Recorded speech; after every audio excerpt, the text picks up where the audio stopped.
Today, I want to talk about the Finance Act 2024, and I want to tackle the motor vehicle tax because this one has generated a lot of interest, especially those people who owns motor vehicles. And as one of those people who are engaged mostly in international trade, imports, especially in motor vehicles, let me bring this into a perspective. In the Finance Act 2024, it says, and I read 12H1, notwithstanding any other provision of this act, a tax known as motor vehicle tax shall be payable to the commissioner on each motor vehicle at the time of which issuance of an insurance cover. 2. Motor vehicle tax shall be payable on the value of the motor vehicle at the rate specified in the third schedule. We will go back to that schedule and see what it says, provided that the amount of tax payable, A, shall not be less than 5,000 shillings, B, shall not be more than 100,000 shillings, and 3, the value of a motor vehicle shall be determined on the basis of the make, model, engine capacity in cubic centimeters, and the year of manufacture of the motor vehicle. 4. Any insurer of a motor vehicle shall collect and remit motor vehicle tax within 5 working days after issuing a motor vehicle insurance cover. 5. An insurer who fails to collect and remit motor vehicle tax shall be liable to pay A penalty equivalent to 50% of the uncollected tax, and B, the actual amount of the uncollected tax. 6. Notwithstanding the provision of this section, motor vehicle tax shall not be payable in respect of an ambulance or a motor vehicle owned by the national government, county government, Kenya Defence Forces, National Police Service, National Intelligence Service, or a person exempt from tax under the privileges and immunities. 7. The commissioner may prescribe such guidelines as may be appropriate for the purposes of determining the valuation of a motor vehicle. As I told you earlier, let's go back now to the third schedule and see what it says. Third schedule. And the third schedule, just a moment.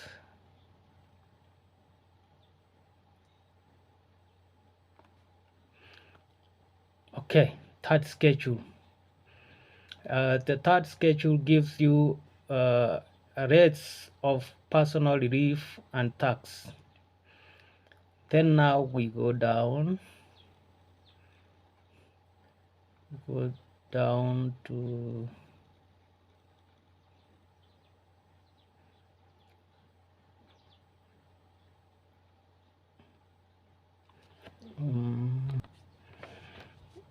okay, now the only place in the third schedule with deals with personal reliefs, and the only place where we find motor vehicle issues is on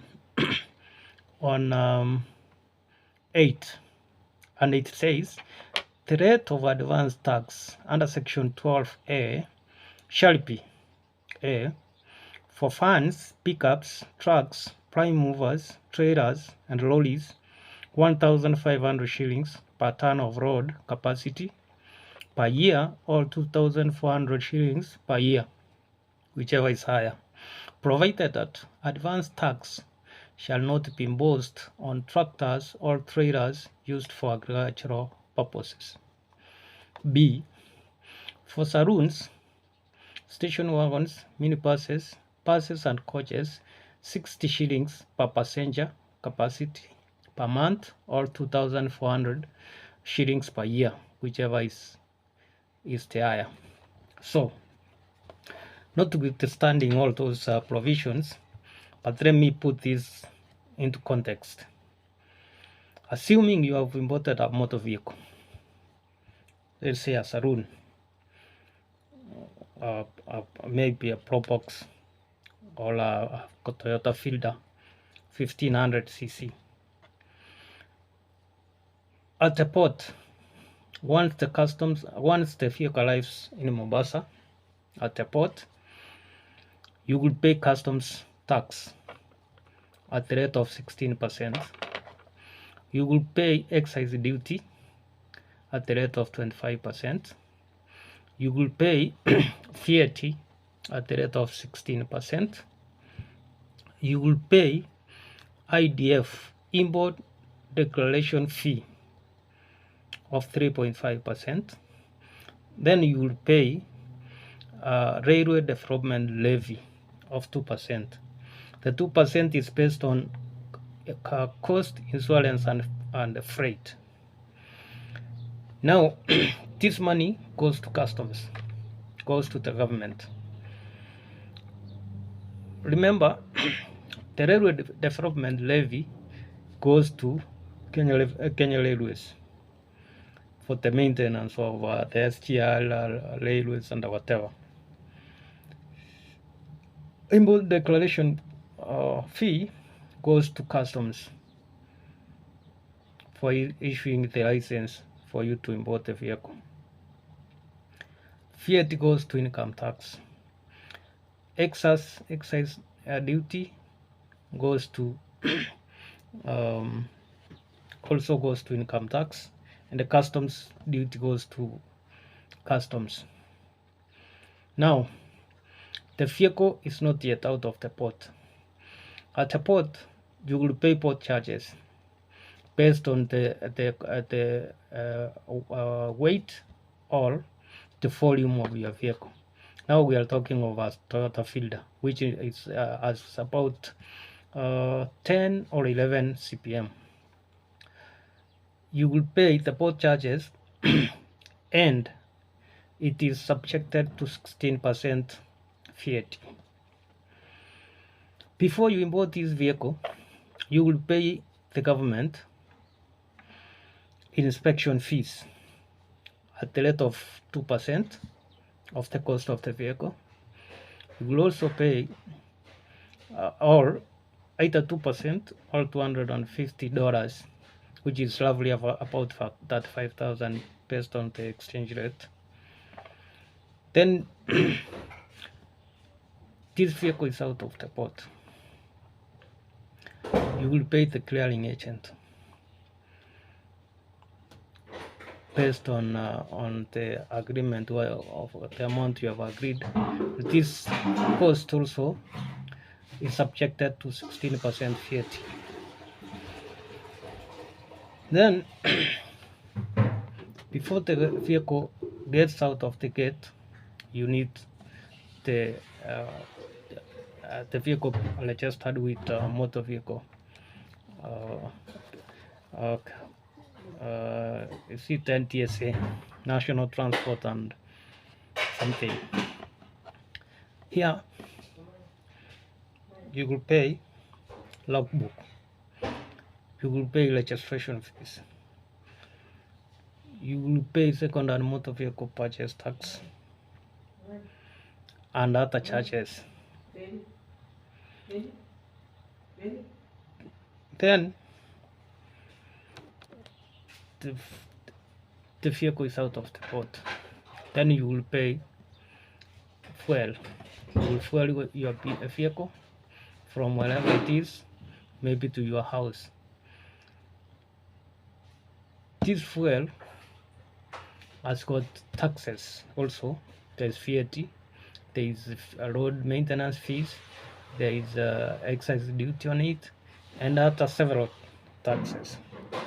Before you move this vehicle from the gate, you need an insurance. Currently, the minimum you can pay insurance third party is 7,500.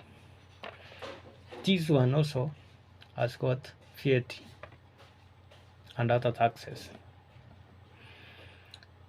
I'll come back to insurance later. From there, now you are told the insurance company has been instructed or will be instructed by the government to charge you what we call road a motor vehicle tax. This tax, the minimum is 5,000 shillings and the maximum is 100,000. So this vehicle, the Toyota Fielder we are talking about, the minimum it is probably, let's put it on the minimum side, 5,000. So if you put insurance of 7,500, it means you are paying the insurance company 2,500, which means it is an increase per year of about 80% to an individual who is owning this vehicle. But remember, this vehicle is not it will not fall under the minimum. Assuming this vehicle is 1.5 million, the Toyota Fielder is 1.5 million. It means you are going to pay 30,000 shillings on top of the insurance company, which normally pays. For example, if I have to take comprehensive insurance, I will, for this vehicle I will pay about 42,000. So the 42 plus 30,000, it is coming to 72,000. So here are the implications, because your MP is telling you that this is for the I mean, it's not going to affect you as an individual, the low class people. That this is going to affect only those people with motor vehicles. That's a lie. Let me put you in the picture. When this person has paid insurance, an additional fee of 2%, it means to maintain this vehicle, the life in terms of maintenance is going to go up. And this guy, if he's going to use this vehicle for the insurance business, I mean, not insurance business, for tax business, it means you as the consumer of that service, you will pay more, including this tax, which means you also, for example, if you are a businessman and you are using this tax, you will include your cost. For example, if we have used this tax to collect your goods for the shop, you will include this cost